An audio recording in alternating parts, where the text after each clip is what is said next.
কোনোদিন আপনারা খেয়াল করেন নাই আমাদের কপাল এত ভালো যে আল্লাহ তাআলা দয়া করে রহম করে আমাদেরকে এমন একটা নবী দিয়েছেন, যেই নবী শুধু নবী না, সেই নবী হলেন বিশ্ব নেতা। জোরে কোন কথা ঠিক কি না? শুধু নবী না, শুধু নবী না, আমাদের নবী হলেন আমাদের নেতা। এই যে আমরা দরুদে পড়ি আল্লাহুম্মা সাল্লি আলা সাইয়্যিদিনা মুহাম্মদ, মানে সেই নেতার প্রতি আমরা দরুদ পড়তেছি, যিনার সম্পর্কে আল্লাহ তাআলা কোরআনে বলেছেন লাকাদ কানা লাকুম ফি রাসূলিল্লাহি উসওয়াতুন হাসানা। এমন একজন নেতা যে আল্লাহ তাআলা লাইলাতুল মেরাজে তাকে জান্নাত দেখার তৌফিক দিয়েছিলেন। আমাদের নবী কিন্তু জান্নাত দেখেছেন, দেখার তৌফিক কে দিয়েছেন? আল্লাহ দিয়েছেন। নবী যখন জান্নাতের মধ্যে প্রবেশ করলেন, ওই সময় নবীর সঙ্গে একজন ফেরেশতা ছিল, ফেরেশতার নাম হলো জিবরাইল। নবীর সঙ্গে কয়জন ফেরেশতা ছিল? আর আমরা যারা এখানে বসে আছি আমাদের সাথে কয়জন আছে? আমাদের সকলের সাথে দুইজন আছে না নাই? আপনি যখন ঘুমান তখন থাকে, আপনি যখন মোবাইলে খারাপ ভিডিও দেখেন তখন থাকে না? তখন থাকে? ও, সবসময় থাকে। মাশাআল্লাহ। যদি আজকে যুবকেরা বিশ্বাস করত কিরামান কাতিবিনা ইয়ালামুনা মা তাফালুন, তোমার দুই কান্দে দুই মোহরি লিখিতেছেন ডায়েরি, দলিল দেখে রায় দিবে, টাকা পয়সার নাই কারবার। যদি বিশ্বাস করত যে আমি যা কিছু করতেছি দুই কান্দের ফেরেশতা লিখতেছে আর আল্লাহ দেখতেছে, জোরে কোন ঠিক কিনা, তাহলে বাংলাদেশের যুবকের হাতে হাতে মোবাইল থাকলেও কোনো যুবক অশ্লীল কোনো ভিডিও দেখতো না, জোরে কোন কথা ঠিক কিনা। তাহলে আমাদের সবার সঙ্গে দুটা করে ফেরেশতা আছে না নাই? আর নবীর সঙ্গে কয়টা? একটা। নবীর কান্দে কোনো ফেরেশতা নাই। কি জন্যে নাই? কারণ নবীর কান্দে চড়ার মতন যোগ্যতা কোনো ফেরেশতার আল্লাহ দেয়নি।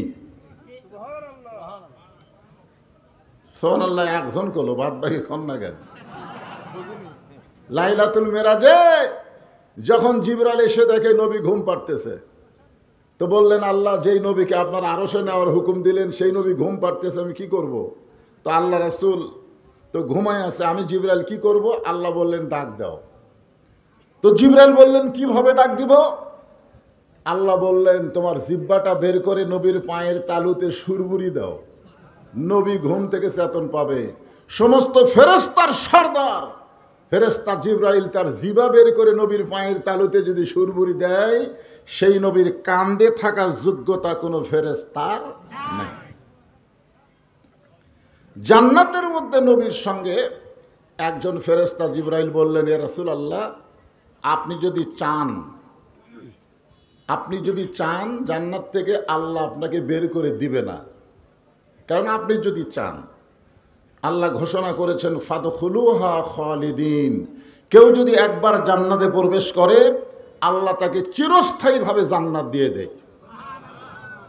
আপনি যদি জান্নাত থেকে আর বের না হন আল্লাহ আপনাকে বের করে দিবে না।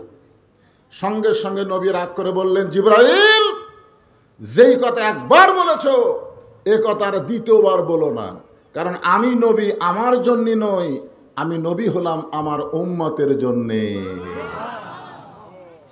হযরত বেলাল বললেন ইয়া রাসূলুল্লাহ, আমরা যখন কবরে যাব তখন মুনকির নাকির আমাদেরকে 3টা প্রশ্ন করবে, কিন্তু আপনি যখন কবরে যাবেন আপনাকে কয়টা প্রশ্ন করবে? তা আল্লাহ রাসূল বললেন বেলাল তোমার কি মনে হয়?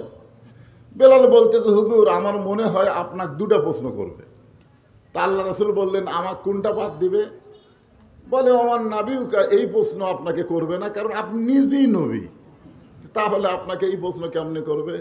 আল্লাহ রাসূল বললেন বেলাল, মানুষ যখন মৃত্যুবরণ করে কবরে যাবে সে যদি মুসলমান হয় তাকে ফেরেশতারা 3টা প্রশ্ন করবে, কিন্তু আমি নবীর যদি মৃত্যুই না হয় তাহলে আমাকে প্রশ্ন করবে কেমনে?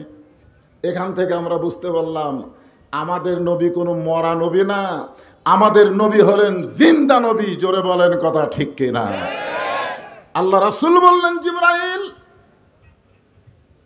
আল্লাহ যদি আমাকে জান্নাতে থাকার জন্য ঢুকতে বলতেন আমি ঢুকতামই না, আমাকে আল্লাহ শুধু জান্নাত দেখার জন্য ঢুকতে বলেছেন, আমি নিজের জন্য না, আমার উম্মতের জন্য আল্লাহ কেমন জান্নাত বানাইছে সেই জান্নাত দেখার জন্য শুধু প্রবেশ করেছি।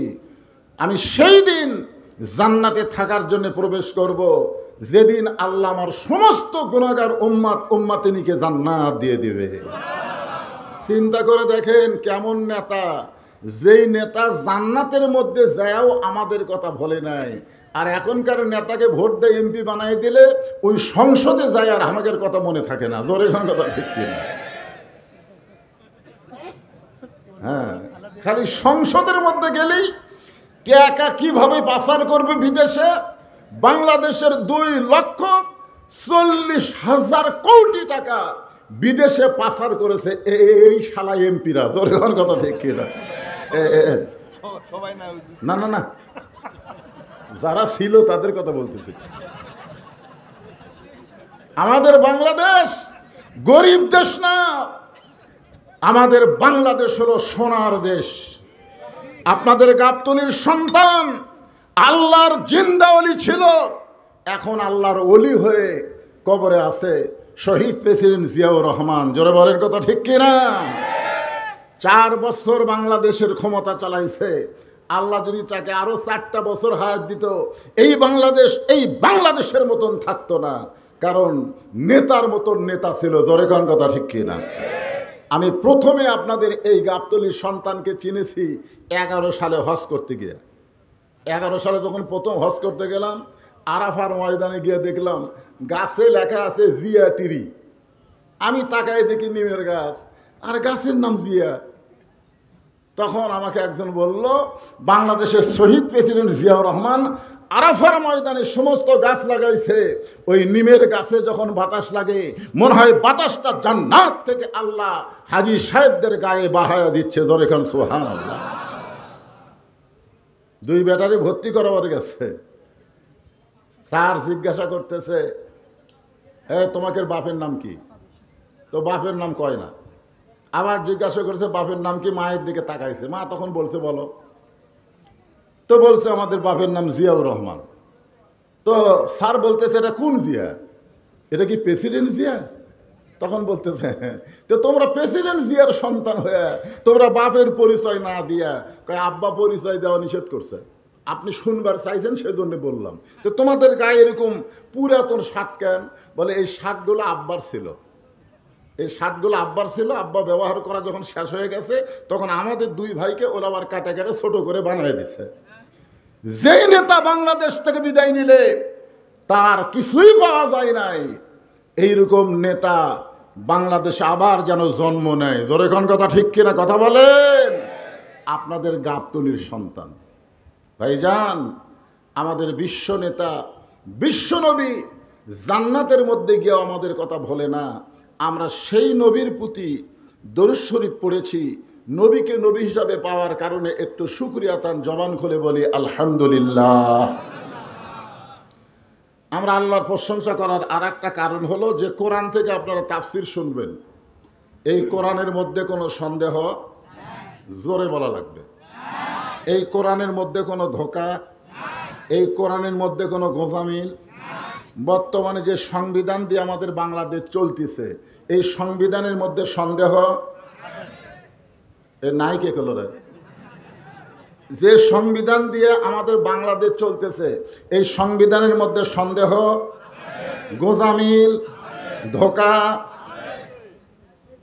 সেই সংবিধানকে কতকগুলো নেতা বলে পবিত্র সংবিধান। যেই সংবিধান একটা মানুষ লেগেছে সেই শালা একক তো নামাজও পড়ে না, নাম হলো ডক্টর কামাল, ওই লেখলো সংবিধান, তার নাম হলো পবিত্র সংবিধান। আর পবিত্র সংবিধান মানুষের তৈরি করে না, পবিত্র সংবিধান হলো আমার আল্লাহর দেওয়া কোরআন। জোরে বলেন কথা ঠিক কিনা? আমি সেই পবিত্র সংবিধান কোরআন থেকে ছোট্ট একটা সূরা আপনাদের সামনে আজকে তাফসীর করব। সূরাটার নাম হলো সূরা আসর। জোরে বলেন নাম কি? খুব খেয়াল করবেন। আসর মানে সময়। বর্তমান সময় কেমন? এই যে একটা ছেলে দেখেন সামনে বসে আমার দিকে টক টক করে তাকায় আছে, আর দেখলাম 2টা ছেলে আমি কথা শুরু করতে লাফ দিয়ে উঠে গেল। ওরা দুইজন উঠে গেল, ই বসে থাকলো, ই আবার ভুলকা ভুলকি করতেছে, কারণ কি? না